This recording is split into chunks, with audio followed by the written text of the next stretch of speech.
अब देखो हम बात करते हैं यहाँ पर लैंडफॉर्म्स ऑफ द अर्थ की, ठीक है। मतलब जो हमारी पृथ्वी उस पर क्या है, कई तरीके के लैंडफॉर्म्स हैं, ठीक है। मतलब कहीं पर ऊँची है, कहीं पर नीची है, सेम नहीं है, ठीक है। सरफेस जो अर्थ पर होती है वो हर जगह सेम नहीं है। तो ये तो बात आपको पता है, लेकिन क्या रीज़न इसके पीछे क्या वजह है?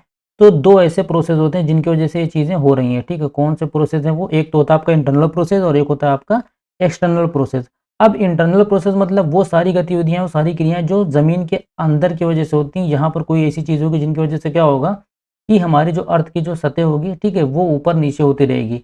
अब इसको देखो बोलते हैं क्या हम, अपलिफ्टमेंट या सिंकिंग। मतलब जब धरती का कोई भी हिस्सा ऊपरी की तरफ आने लगे तो अपलिफ्टमेंट हो जाएगा, और जब कोई हिस्सा धँसने लगे तो सिंकिंग होगा। हाल ही में आपने राजस्थान वाली वीडियो देखी होगी, बहुत वायरल हुई थी, ठीक है, कि वहाँ पर ज़मीन धँस रही तो उसको हम क्या बोल देंगे, सिंकिंग होना।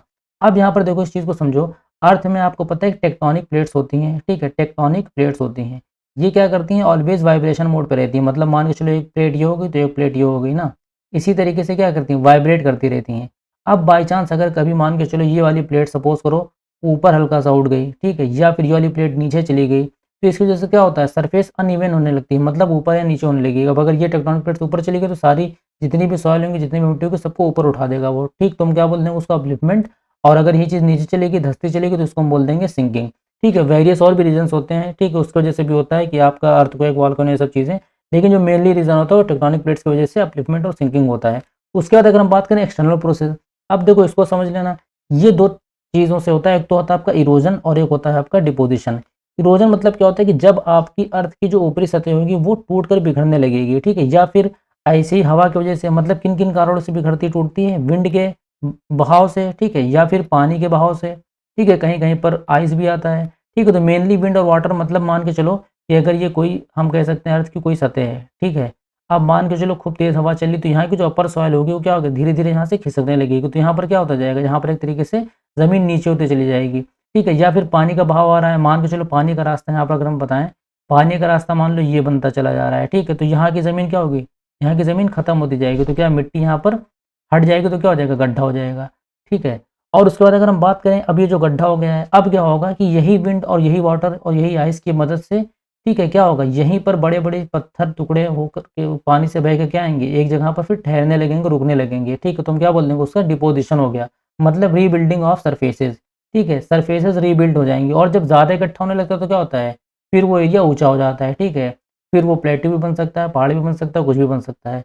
तो मतलब विंड और वाटर, ठीक है, या एयर या आइस, इन सब की वजह से क्या होता है, अर्थ का जब सरफेस का वियरिंग डाउन होगा तो उसको हम इरोजन बोल देंगे, और जब उसका रीबिल्डिंग होगा तो उसको हम डिपोज़िशन बोल देंगे। डिपोज़िशन मतलब होता है डिपॉज़िट करना, जैसे आप पैसा डिपॉज़िट करते हो बैंक में, वैसे यहाँ पर छोटे-मोटे कंकड़ पत्थर आके डिपॉज़िट होते रहते हैं, ठीक है? तो यहाँ की सॉइल क्या करने, भरने लगती है और फिर ऊँची होने लगती है, ठीक है? अब इसको नॉर्मली अगर आप अपने रियल लाइफ़ से कंपेयर करो, तो इरोजन मतलब क्या हो गया कि सपोज़ करो कि आपकी कोई एक्स थी जिसने आपको तोड़ा और बिखेर दिया, ठीक है? जिसकी मान के चलो हवाओं से, पानी से आप टूट के बिखर गए, ठीक है? अब आपकी लाइफ़ में कोई और आई, ठीक, उसने डिपोज़िशन का काम किया, उस ज़ख्म को भरा, ठीक है? तो आपको जो टूटे बिखरे थे, आप क्या हो गए, सब रीबिल्ड हो गए, सही हो गए, ठीक है? तो यहाँ पर इरोज़न आपकी एक्स का काम कर रही है, और ये फिर आपकी जो अपकमिंग या फिर जो लेटेस्ट गर्लफ्रेंड होगी वो काम कर रही है, ठीक है? तो समझने के लिए आई थिंक अब थोड़ा बहुत आपको क्लियर समझ में आ गया होगा। तो ये काम होता है इरोज़न का और डिपोज़िशन का।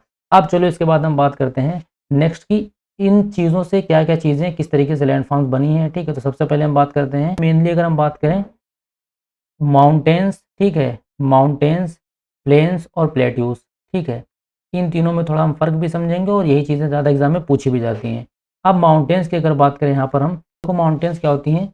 वो लैंडफ़ॉर्म्स जो 600 मीटर से ज़्यादा हाई होती हैं। कहीं-कहीं पर बहुत लोगों ने बुक में 900 मीटर लिखा है, लेकिन ये गलत होगा, आपका एनसीईआरटी में 600 मीटर है, ठीक है? तो 600 मीटर से ऊँचाई कोई भी अगर ज़मीन की होगी, ठीक है? उसको हम क्या बोलेंगे, वो माउंटेन हो जाएगी। Same some mountains are even higher than clouds, और कुछ माउंटेन्स ऐसी होती है जो क्लाउड से भी ऊँची-ऊँची होती हैं। As you go higher climate becomes colder, जैसे हम ऊपर जाएँगे टेम्परेचर क्या होगा, लो होगा। ये चीज़ हमने पढ़ी थी ना। एक चीज़ समझ लो, हाइट के रिलेशन में अगर तुम देखोगे तो चाहे डेंसिटी हो, ठीक है, या फिर टेम्परेचर हो, ठीक है, या फिर प्रेशर हो, तीनों ही क्या होंगे, लो होंगे। तो इस चीज़ को याद रखना कि जैसे आप हायर जाओगे, डेंसिटी, प्रेशर, टेम्परेचर सब क्या होगा, लो होता जाएगा।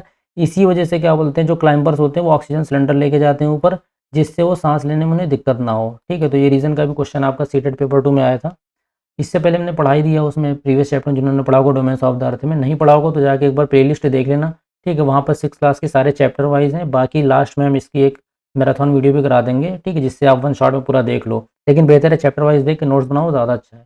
इसके बाद अब देखें हम बात करते हैं some mountains have permanently frozen rivers of ice. अब कुछ पहाड़ ऐसी होती है जिसमें हमेशा बर्फ रहता है। वैसे तो पहाड़ रॉक्स की होती हैं, पत्थर की होती हैं, मिट्टी होंगे, कंकड़ होंगे, लेकिन कुछ होते हैं जिसपे पूरे सदाबहार क्या रहेगा, आइस रहेगी, तो उनको हम बोल देते हैं ग्लेशियर्स बोल देंगे, ठीक है। अब वो पानी में भी हो सकते हैं, आपकी ज़मीन की सतह पे भी हो सकते हैं।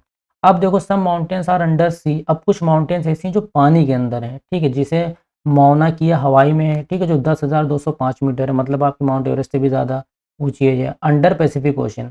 अब ये जो माउंटेन है अंडर सी माउंटेन, ठीक है, कौन सी है, मौना किया हवाई में है, ठीक है, और या हुआवे, और बाकी ये कौन से ओशन में, पैसिफिक ओशन में है, ठीक है। माउंटेन्स में arrange in a line known as ranges, ठीक है। जब माउंटेन्स देखो इस तरीके से हो जाती है, मतलब लाइन बाय लाइन एक एक माउंटेन आ रही है, तो उसको हम क्या बोल देंगे, माउंटेन रेंज बोल देते हैं, ठीक है। अब अगर हम रेंज की बात करें तो आपकी देखो सबसे लॉन्गेस्ट जो रेंज है वो एल्प्स एंडेस है, ठीक है। लॉन्गेस्ट रेंज जो है आपकी, सबसे लॉन्गेस्ट, सबसे लंबी जो रेंज है होती है माउंटेन की, वो कौन सी है, एंडेस। कहाँ है, साउथ अमेरिका में, ठीक है। एशिया में कौन सी माउंटेन रेंज है, हिमालयाज़, आप सबको पता है। यूरोप में एल्प्स, तो याद रखना एशिया में हिमालय, यूरोप में एल्प्स है और साउथ अमेरिका में एंडस है, ठीक है। तो ये एनसीईआरटी का पोर्शन है, तो यहाँ से तो पक्का क्वेश्चन बनता ही बनता है, ठीक है। माउना किया याद कर लेना।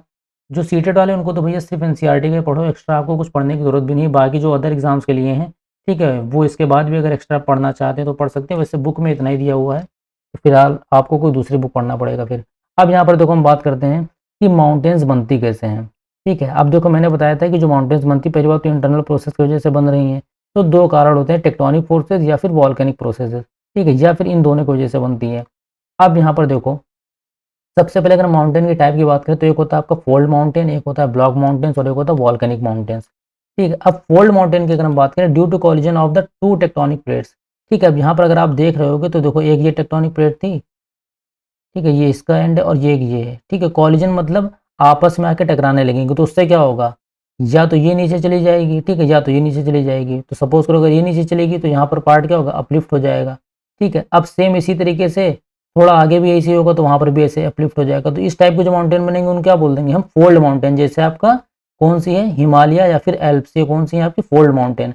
अब फोल्ड माउंटेन भी दो टाइप की होती है, एक होती है आपकी यंग फोल्ड माउंटेन, एक होती है ओल्ड फोल्ड माउंटेन। तो यंग फोल्ड माउंटेन में कौन सा, हिमालय और एल्प्स आते हैं, और ओल्ड फोल्ड माउंटेन में अरावली रेंजेस आती हैं, जो कि वर्ल्ड की ओल्डेस्ट माउंटेन रेंज है, ठीक है। और एपेलेकियंस या उरल, ठीक है, उरल आपका माउंटेन जो होता है किसको, अभी बताया था हम लोगों ने कॉन्टिनेंट्स वाले में, एशिया और यूरोप को अलग करता है, ठीक है। एशिया और यूरोप को ज्वाइन करता है या अलग कर सकता है, दोनों चीज़, मतलब इन दोनों के कॉन्टिनेंट के बीच में उरल माउंटेन पाई जाती है। उसके बाद बात करें हम, अरावली रेंजेस ओल्डेस्ट है, तो सबसे लॉन्गेस्ट रेंज कौन सी होगी, एंडस होगी, और जो ओल्डेस्ट है वो अरावली रेंज हो गई। तो यहाँ पर रेंज वाले दो क्वेश्चन तैयार हो गए। अब इसी तरीके से अगर हम ब्लॉक माउंटेन की बात करें, अब इसमें क्या होता है, ब्लॉक मतलब सीधे सीधे एक ब्लॉक ऊपर गया, दो ब्लॉक नीचे आए, इस तरीके से होता है, मतलब large areas broken and displace vertically, ठीक है, कि ज़मीन का कोई लार्ज हिस्सा क्या होगा, वो ब्रोक हो जाएगा, टूट जाएगा। अब या तो नीचे चला जाएगा या तो ऊपर चला जाएगा, उसकी वजह से जो माउंटेन फॉर्म होगी उसको हम बोल देते हैं ब्लॉक माउंटेन, जैसे आपका राइन वैली और वॉसगेस, ठीक है, ये दोनों। अब इसके बाद देखो हम वॉल्केनिक माउंटेन्स बोलते हैं। सबसे आसान वॉल्केनिक एक्टिविटी की वजह से बनता है, ठीक है, deposition of lava over earth surface, मतलब जब ये लावा निकलता है यहाँ से बाहर आके क्या होता है, जम जाता है, तो इसकी वजह से जो माउंटेन बन जाती है उसको हम बोल देते हैं वॉल्केनिक माउंटेन, जैसे आपका माउंट किलिमंजारो और माउंट फुजियामा, ठीक है। तो ये दोनों आपकी माउंटेन हो गई हैं। अब यहाँ पर देखो टाइप्स ऑफ माउंटेन भी आपका कंप्लीट हो गया है, ठीक है। इसके बाद अब हम बात करते हैं प्लेट्यू की। प्लेट्यूज में अगर देखो हम बात करें यहाँ पर, तो land with steep slopes and flat tops, मतलब कोई भी ऐसा मिट्टी का हिस्सा, ज़मीन का हिस्सा जिसका जो टॉप हो वो फ्लैट होगा, ठीक है, और स्लोप्स होंगे, स्टीप स्लोप्स होंगे, मतलब इस तरीके से, ठीक है। तो ये आपका प्लेट्यू हो जाएगा। अब प्लेट्यू की अगर बात करें तो इसकी हाइट कहाँ होती है, 100 मीटर से 1000 मीटर तक होती है हाइट, ठीक है। मे बी यंग और ओल्ड, ये भी यंग और ओल्ड दोनों टाइप का हो सकता है। प्लेट्यूज है सेवरल वाटरफॉल्स, ठीक है, इनमें वाटरफॉल्स भी, झरने भी हो सकते हैं। जैसे यहाँ पर हम बात करें तो कर्नाटक में जॉग फॉल्स नाम से एक जगह जॉग फॉल्स हो गया है, और एक हो गया हुंड्रा फॉल्स, ठीक है। ये कहाँ है, सुवर्णरेखा में है, ठीक है, और ये कर्नाटक में है जॉग फॉल्स। तो ये याद रखना कौन सा वाटरफॉल कहाँ पर है, एग्जाम में आ सकता है ये भी। Lava plateau rich in black soil, और एक जो लावा प्लेट्यू था वो ब्लैक सॉइल में रिच होता है, तो इस चीज़ को याद रखना। डेकन प्लेट्यू आपका ओल्डेस्ट प्लेट्यू है, ठीक है। तिब्बत प्लेट्यू आपका हाईएस्ट प्लेट्यू, जो 4000 मीटर से 6000 मीटर तक है, ठीक है। तो हाईएस्ट प्लेट्यू हो गया तिब्बत प्लेट्यू, और आपका ओल्डेस्ट प्लेट्यू हो गया डेकन प्लेट्यू। अफ्रीकन प्लेट्यू क्या बोलते हैं, वो गोल्ड और डायमंड की माइनिंग के लिए फेमस है, ठीक है, वहाँ पर गोल्ड और डायमंड ज़्यादा पाए जाते हैं। छोटा नागपुर प्लेट्यू आपका आयरन, कोल और मैग्नीज में रिच, वहाँ पर मिनरल से पाए जाते हैं आयरन, कोल और मैग्नीज। तो छोटा नागपुर में क्या क्या पाया जाता है, आयरन, कोल, मैग्नीज, या फिर पूछ सकता है कि आयरन, कोल, मैग्नीज कौन से प्लेट्यू में पाया जाता है। ठीक है, तो छोटा नागपुर प्लेट्यू। तो ये इतनी चीज़ें इंपॉर्टेंट है और एनसीईआरटी से इसमें इससे ज़्यादा कुछ और दिया नहीं, इतना ही है, ठीक है, तो फिर भरोसा रख के आप पढ़ना। अब इसके बाद देखो हम प्लेन्स के बारे में पढ़ लेते हैं, ये लास्ट होने वाला है, ठीक है। अब इसमें देखिए कैसे कहाँ से क्या क्वेश्चन बनेगा। Plains are large stretches of flat land. अब देखो प्लेन्स ये बनते कैसे हैं, ठीक है, formed by the rivers and their tributaries, ठीक है, मतलब मैदान कैसे बनता है, मान के चलो पहाड़ से कोई पानी आ रहा है, ठीक है, पूरा झरना आ रहा है। अभी क्या करेगा, ये रास्ता बनाता रहेगा, ठीक है, तो क्या करेगी, कोई भी रिवर या किसी भी रिवर की ट्राइब्यूटरी मतलब उसकी सहायक नदी कुछ भी हो सकती है, ठीक है, वो क्या करेगी, वहाँ पर पानी की वजह से क्या होगा, वहाँ पर रास्ता बनता चला जाएगा, ठीक है। अब ये कितनी ऊँची हो सकती है, not more than 200 metre above sea level से 200 मीटर से ज़्यादा ऊपर नहीं हो सकती है, ठीक है। Populated because plains are fertile, easy to construct roads and buildings. अब प्लेन्स भैया क्यों यहाँ, क्योंकि देखो मैदान होगा तो क्या होगा, यहाँ पर आप कंस्ट्रक्शन कर सकते हो, ठीक है, रोड बना सकते हो, बिल्डिंग्स बना सकते हो, तो इसका मतलब है ज़्यादा पॉपुलेशन भी कहाँ होगी, इसी के आस-पास होगी। तो प्लेन्स पर क्यों, इस सीटेट एग्ज़ाम में देखो क्वेश्चन स्टेटमेंट वाला पूछता है, स्टेटमेंट वाले क्वेश्चन आते हैं कि क्यों प्लेन्स पर इतनी ज़्यादा पॉपुलेशन होती है, तो उसके कई रीज़न दे सकता है, जिनमें से एक रीज़न ये हो जाएगा कि प्लेन्स फर्टाइल होते हैं, easy to construct roads and building इस वजह से, ठीक है। अब आपका एक आता है Indo Gangetic plains most densely populated. अब जो इंडो गैंगेटिक प्लेन होता है, ठीक है, ये आपका सबसे ज़्यादा पॉपुलेटेड है क्योंकि यहाँ पर सबसे ज़्यादा पॉपुलेशन है, ठीक है, तो ये आपका कहाँ पर है, इंडो गैंगेटिक प्लेन। एशिया में आपका क्या, गंगा ब्रह्मपुत्रा, ठीक है, एक ये प्लेन हो गया, उसके बाद हम बात करते हैं चाइना में तो यांगज़ी, ठीक है, यांगज़ी, तो ये दोनों प्लेन के नाम याद रख लेना, ठीक है। तो गंगा ब्रह्मपुत्रा की नदी से या इनकी वजह से जो भी प्लेन बनते हैं, ठीक है, एशिया में, और यांगज़ी जो चाइना में बनाता है। अब ये चीज़ें आपकी होगी प्लेन्स की, ठीक है। और अगर आपको थोड़ी बहुत वीडियो पसंद आई हो तो हो सकेगा तो चैनल को लाइक सब्सक्राइब कर देना। बाकी अब इसके बाद हो सकता है हम 7th का पढ़ें और 6th का आपका कंप्लीट हो गया लगभग। इतने चैप्टर इंपॉर्टेंट हैं, ठीक है, यहाँ से क्वेश्चन अब तक आए हुए हैं, चाहे सीटेट का एग्ज़ाम हो, चाहे आपका DSSB वाले हों, ठीक है। बाकी स्टैटिक जीके में भी इतना इनफ है।